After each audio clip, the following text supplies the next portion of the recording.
Bismillahirrahmanirrahim. Assalamualaikum warahmatullahi taala wabarakatuh. Berita Al-Hijrah 18 Rabiul Akhir 23 November bersama saya Aziza Arifin dan ini berita utama malam ini.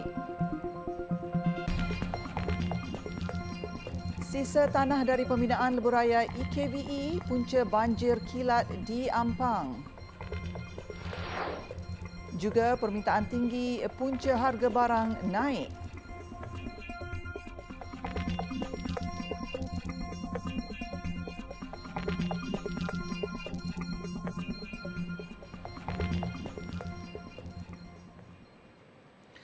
Sisa tanah daripada pembinaan Lebuh Raya Lembah Kelang Timur EKVE dipercayai menjadi punca berlakunya banjir lumpur di Lembah Permai, Bukit Belacan malam semalam.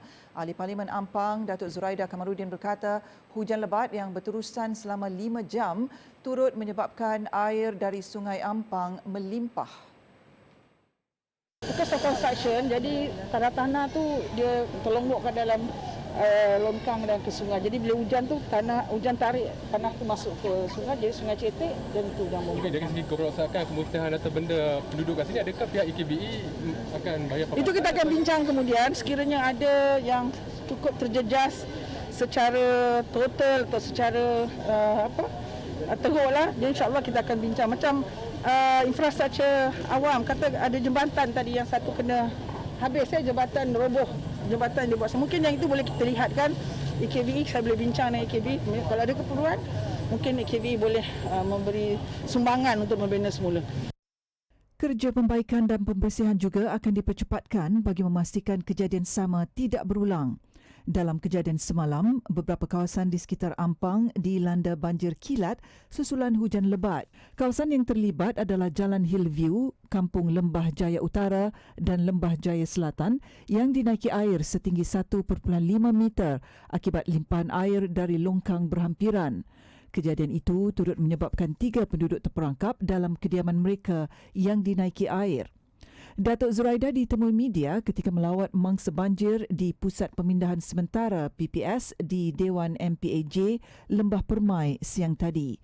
Menurutnya, bantuan makanan dan keperluan lain turut disediakan kepada 801 mangsa yang terjejas di 2 kampung utama termasuk yang dipindahkan ke Pusat Pemindahan di Dewan Lembah Pantai. Inisiatif Jabatan Kehakiman Syariah Malaysia JKSM yang mengenakan sekatan akaun bank terhadap bekas suami atau bapa yang culas memberi nafkah adalah langkah tegas bagi membela nasib ibu dan anak-anak yang dizalimi. Ketua Pengarah JKSM, Datuk Dr. Muhammad Naim Mokhtar berkata, tindakan tersebut dilihat wajar selepas beberapa tindakan seperti sita jual, saman penghutang kehakiman dan tahan pendapatan tidak memberikan penyelesaian secara total. Menurut Datuk Dr. Muhammad Naim, bagi memastikan tindakan itu dilaksanakan sebaiknya, Pegawai Bahagian Sokongan Keluarga BSK yang bertanggungjawab menguatkuasa dan melaksana perintah itu akan diberi latihan secukupnya. Kita telah minta bantuan kepada pegawai-pegawai di Mahkamah Sivil yang biasa untuk melakukan pelaksanaan secara garnishment ini. Dan garnishment ni adalah sebahagian daripada garnishment ni ialah dengan cara tahan akaun ni. So jadi di situ yang saya katakan, di situ pemerkasaan kemahiran yang perlu ada lah kepada bahagian sokongan keluarga pegawai ni.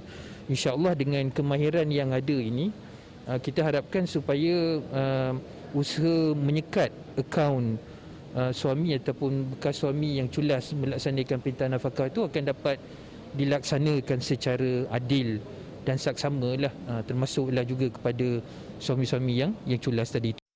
Datuk Dr. Muhammad Naim yang juga Ketua Hakim Syar'i berkata, usaha itu dibuat ekoran ada bekas suami yang didapati sangat degil dan culas tanggungjawab walaupun telah melalui rundingan bersama pegawai BSK.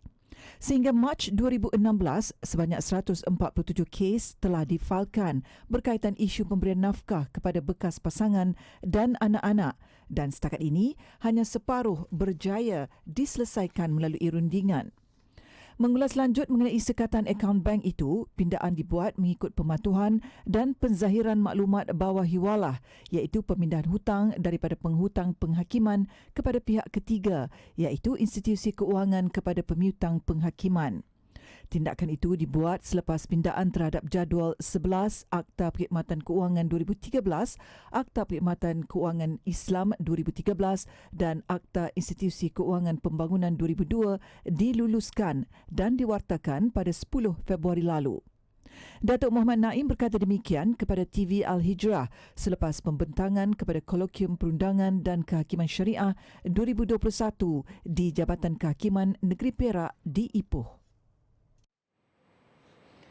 Kenaikan harga ayam dan minyak masak sejak akhir-akhir ini dilapor berlaku akibat permintaan yang tinggi susulan pembukaan banyak sektor ekonomi pada fasa keempat Pelan Pemulihan Negara PPN.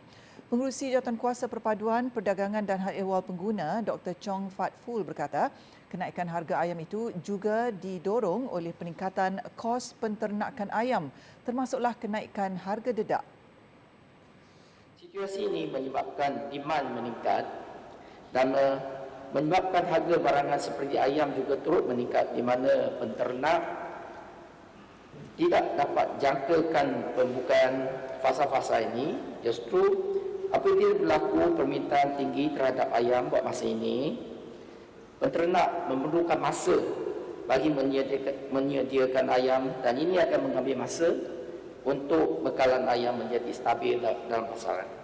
Beliau berkata demikian pada persidangan keempat Dewan Undangan Negeri ke-14 di Kota Iskandar, Johor. Ketika ini, harga ayam di Johor sekitar RM9.80 hingga RM10 sekilogram di mana harga itu meningkat 30 sen hingga 50 sen sekilogram. Jelas Dr. Chong, pemantauan sentiasa dibuat pihaknya bagi memastikan harga ayam dan barangan asas lain terkawal. Bagaimanapun beliau menjangkakan harga makanan asas itu kembali stabil dalam masa terdekat.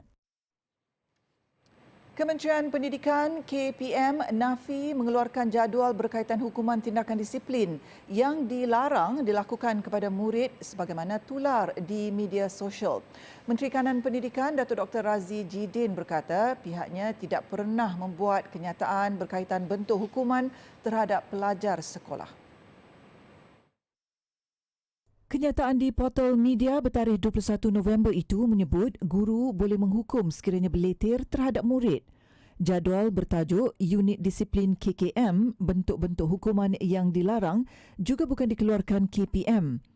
Portal media tersebut turut meletakkan gambar Datuk Razi Jidin seolah-olah kenyataan itu dikeluarkan pihaknya. Antara yang disenaraikan dalam jadual tersebut ialah hukuman fizikal, hukuman mental dan emosi termasuklah berdiri lama di tengah panas, lari keliling padang, berdiri lama di dalam atau luar bilik darjah, menggunting rambut dan berleter. Sementara itu KPM dalam kenyataannya memaklumkan tindakan disiplin hanya boleh dikenakan mengikut tata cara pengurusan disiplin dikeluarkan pihaknya. Datuk Dr. Razi Jidin dalam pada itu meminta orang ramai untuk menentukan kesahihannya sebelum disebarkan. Pembayaran fasa 2 bantuan khas COVID-19 akan dibuat mulai 25 November 2021 dengan peruntukan 300 juta. Bayaran kedua ini akan melibatkan 700,000 penerima isi rumah individu bujang dan warga emas yang tergolong dalam kategori miskin. Penerima isi rumah kategori miskin akan menerima bayaran kedua RM500, individu bujang dan warga emas RM300 dan bujang RM300. Semakan status kelulusan BKC boleh dibuat melalui portal BKC iaitu bkc.hasil.gov.my. Pembayaran seterusnya iaitu fasa 3 BKC akan dilaksanakan mengikut jadual yang telah ditetapkan iaitu pada bulan Disember 2021 melibatkan peruntukan sebanyak RM1.2 bilion untuk 3.8 juta penerima isi rumah kategori miskin dan B40. BKC merupakan sebahagian daripada inisiatif Pakej Pelindungan Rakyat dan Pemulihan Ekonomi Pemulih selain bayaran tambahan kepada Pakej Rangsangan Ekonomi. Kumpulan Wang Simpanan Pekerja KWSP bakal melancarkan kemudahan iSayang pada suku pertama 2022. Kemudahan itu sebahagian daripada usaha berterusan KWSP untuk meningkatkan kesejahteraan rakyat.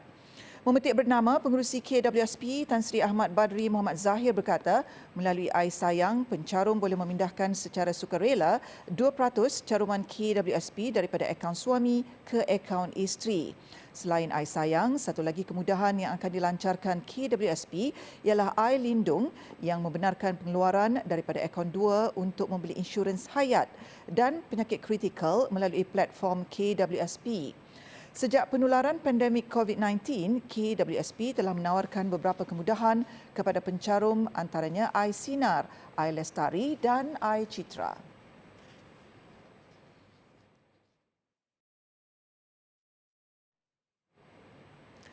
Sistem maklumat bersepadu halal sedang dibangunkan Jabatan Kemajuan Islam Malaysia JAKIM dalam usaha memperkasakan pensijilan halal negara. Inisiatif yang dibangunkan dengan kos 3.4 juta ringgit itu akan menjadi pengkalan data halal bagi menyemak status halal produk termasuklah daripada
dan Sistem Pengurusan Halal Malaysia 2020. Sementara itu, lebih 12,000 permohonan pensijilan halal Malaysia bagi domestik diluluskan sepanjang pandemik COVID-19. Menteri di Jabatan Perdana Menteri Hal Ehwal Agama, Senator Idris Ahmad, jumlah kelulusan tersebut satu pencapaian membanggakan selain membuktikan komitmen penggiat industri terhadap keperluan status halal. Situasi pandemik katanya tidak membantutkan usaha permohonan sijil halal memandangkan serahan dokumen hanya dibuat secara dalam talian selain pemeriksaan dibuat secara jarak jauh atau remote audit. Beliau berkata demikian dalam ucapan perasmian penutupan Persidangan Halal Kebangsaan atau Sidang Halal 2021 secara maya petang tadi. Pada majlis sama, beberapa syarikat pemegang sijil halal Malaysia SPHM diberikan penghargaan mengikut kategori industri mikro, kecil, sederhana dan besar bagi memberi galakan kepada penggiat industri. Marshal hentikan kenderaan awam, 2 individu ditahan.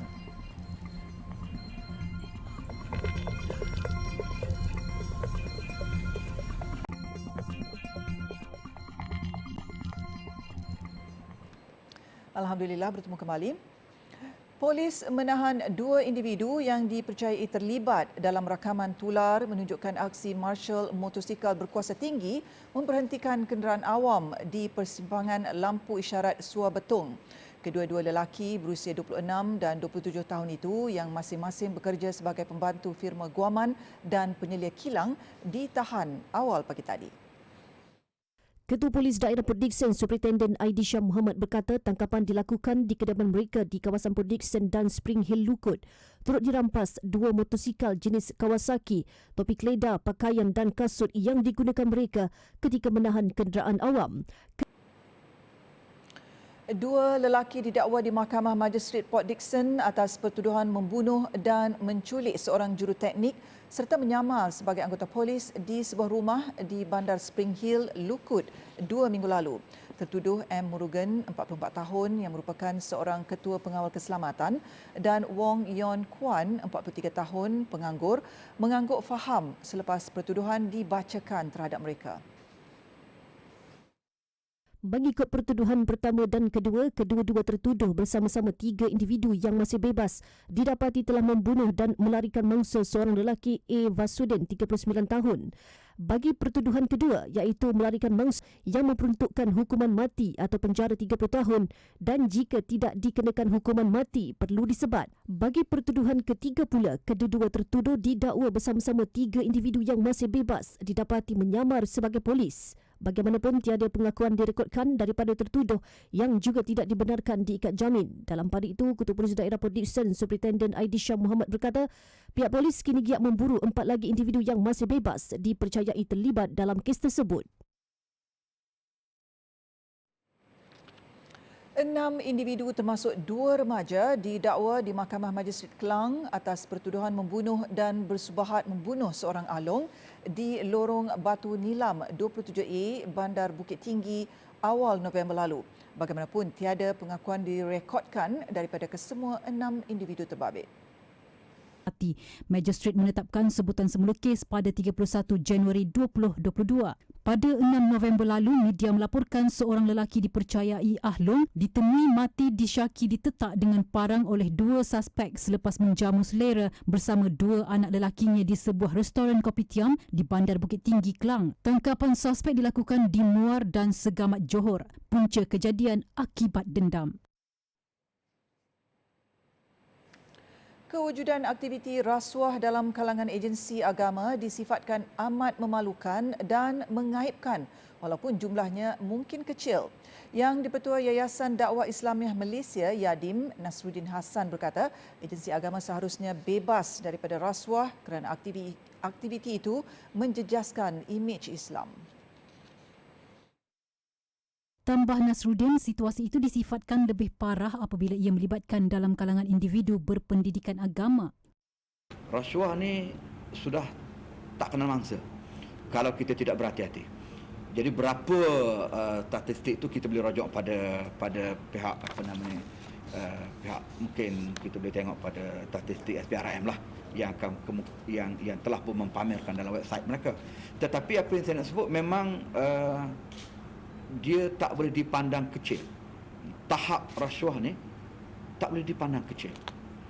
Sepatutnya negara kita sebagai sebuah negara yang majoritinya Muslim, pemimpinnya juga Muslim, budaya agamanya masih tebal, sepatutnya kita kira rasuah ni tak berlaku dan tak boleh orang panggil dia tak sepatutnya rasuah tu masuk dalam agensi agama, tak sepatutnya. Tapi kalau ada pun 1%, maknanya dia adalah merupakan satu perkara yang sangat serius.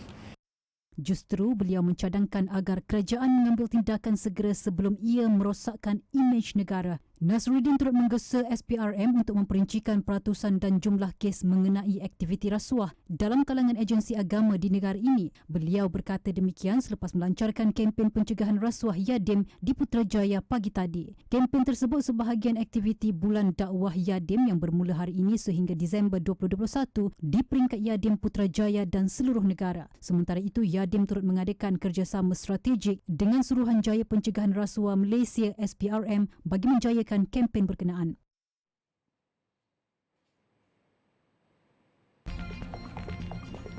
Arab Saudi nafi hadkan umur tunai umrah.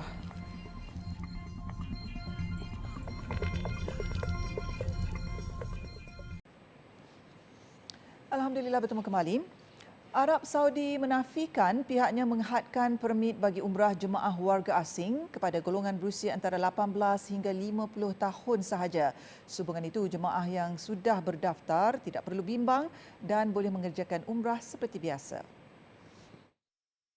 Memetik laporan berita harian online, Ketua Pegawai Eksekutif TH Travel and Services Sdn Bhd, Datuk Ahmad Ruzman Ahmad Razali berkata, setakat ini Arab Saudi tidak pernah mengeluarkan sebarang arahan yang menghadkan umur untuk ibadah umrah itu.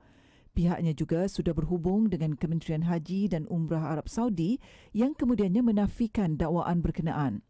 Sehubungan itu, beliau berkata jemaah yang sudah berdaftar ataupun mahu menunaikan ibadah berkenaan tidak perlu khawatir dan proses mengerjakan umrah berjalan lancar seperti biasa.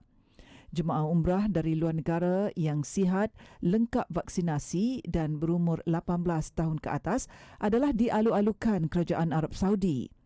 Sebelum ini, Gulf News melalui laporan dalam talian bertarikh 19 November lalu mendakwa Arab Saudi menghadkan permit bagi umrah untuk jemaah warga asing yang berusia antara 18 hingga 50 tahun sahaja. Laporan itu memberi kegusaran kepada banyak pihak, terutama bagi yang sudah mendaftar. Sekurang-kurangnya 45 orang termasuk 12 kanak-kanak terbunuh dalam kebakaran sebuah bas di barat Bulgaria. Dalam kemalangan itu, 7 berjaya diselamatkan dan dibawa ke hospital berdekatan di Sofia.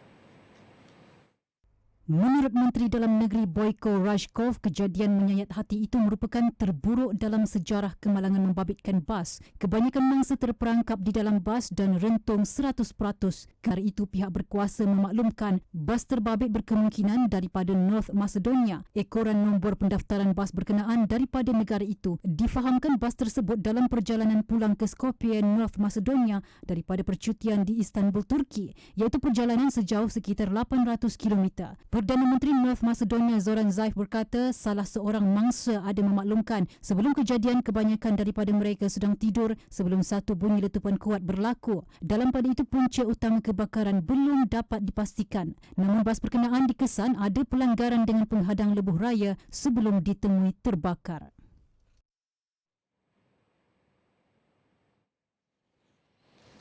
Sementara itu, di timur Sri Lanka, 6 mati lemas termasuk 4 budak sekolah selepas feri yang mereka naiki karam di sungai berhampiran di Trincomalee. Feri itu dilaporkan dalam perjalanan dari Kurincakeni menuju Bandar Kinia. Dalam insiden itu, 17 orang berjaya diselamatkan. Namun masih ramai mangsa yang hilang, terutama budak sekolah. Ratusan orang berkumpul di sepanjang sungai berkenaan bagi menyaksikan operasi mencari dan menyelamat. Turut membantu pencarian sukarelawan tempatan. Feri berkenaan didakwa hanya boleh menampung 25 hingga 35 orang, namun ia dilaporkan membawa lebih muatan.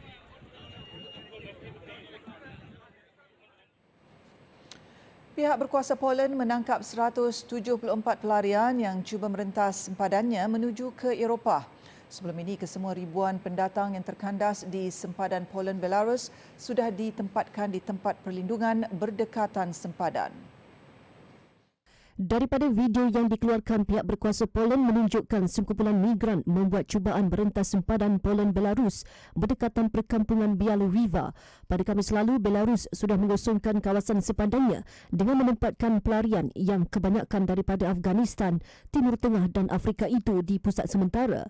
Namun Poland menuduh pihak berkuasa sempadan Belarus masih membantu pelarian itu untuk merentas Poland dengan memotong pagar besi sempadan untuk ke Eropah. Presiden Belarus Alexander Lukashenko dalam pada itu menafikan tuduhan berkenaan dan berkata beliau tidak mahu tindakan menahan pendatang berkenaan akan menjurus kepada krisis kemanusiaan. Setakat ini 13 migran sudah dilaporkan maut di sempadan ekoran faktor cuaca sejuk serta kekurangan bekalan makanan dan minuman. Semua individu perlu menerapkan sifat berani tegur kepada mana-mana pihak yang bertindak membuang sampah di tempat tidak sepatutnya selain melaporkannya kepada Perbadanan Pengurusan Sisa Pepejal dan Pembersihan Awam SW Corp. Pengerusi Jawatankuasa Kerajaan Tempatan dan Perumahan Negeri Pahang, Datuk Abdul Rahim Muda berkata, tindakan berani itu akan diberikan penghargaan selain dapat meningkatkan kesedaran sivik dalam kalangan masyarakat. Tujuannya adalah untuk kita menegur orang ramai ataupun mana-mana pihak yang tidak menjaga kebersihan, terutamanya dari segi membuang sampah merata-rata lah. Kalau kita berani tegur dengan cara yang berhemah, saya rasakan mungkin masyarakat boleh menerima. Sebab kalau kita tengok sekarang ni, dari segi pembuangan sampah, masih lagi ada segelintir masyarakat yang belum lagi mengamalkan sikap yang baik di dalam mengurutkan sampah. Terutamanya melibatkan sisa-sisa makanan yang dibuang di tepi-tepi jalan. Abdul Rahim berkata demikian selepas melancarkan kempen Berani Tegur peringkat negeri Pahang dan penyampaian hadiah pertandingan kitar semula sekolah dan agensi terbaik World Cleanup Day 2021 di Hotel Swiss Garden Beach Resort, Kuantan. Baru-baru ini, Berita Al-Hijrah meninjau longkang di kawasan perumahan Taman Indra Sempurna, Kuantan yang dipenuhi sampah sarap walaupun kawasan itu sentiasa dibersihkan. Situasi itu menggambarkan sikap tidak bertanggungjawab pengguna terhadap alam sekitar. Sementara itu, menurut Abdul Rahim, sebanyak 9 kes pembuangan sampah haram sudah dibawa ke mahkamah dan didakwa mengikut Seksyen 14 dan Seksyen 71 Akta 672. Dalam semua kes itu, 7 kes sudah dijatuhkan hukuman dengan jumlah keseluruhan denda sebanyak RM100,000 dan SW Corp juga mempunyai satu lagi kes yang dijadualkan disebut semula pada Mac tahun depan. Dan laporan itu tadi menutup Berita Al-Hijrah malam ini. Jangan lupa layari alhijrahnews.com untuk lagi laporan-laporan menarik dan artikel eksklusif. Sekian untuk malam ini. Saya Aziz Arifin. Assalamualaikum warahmatullahi taala wabarakatuh dan selamat malam.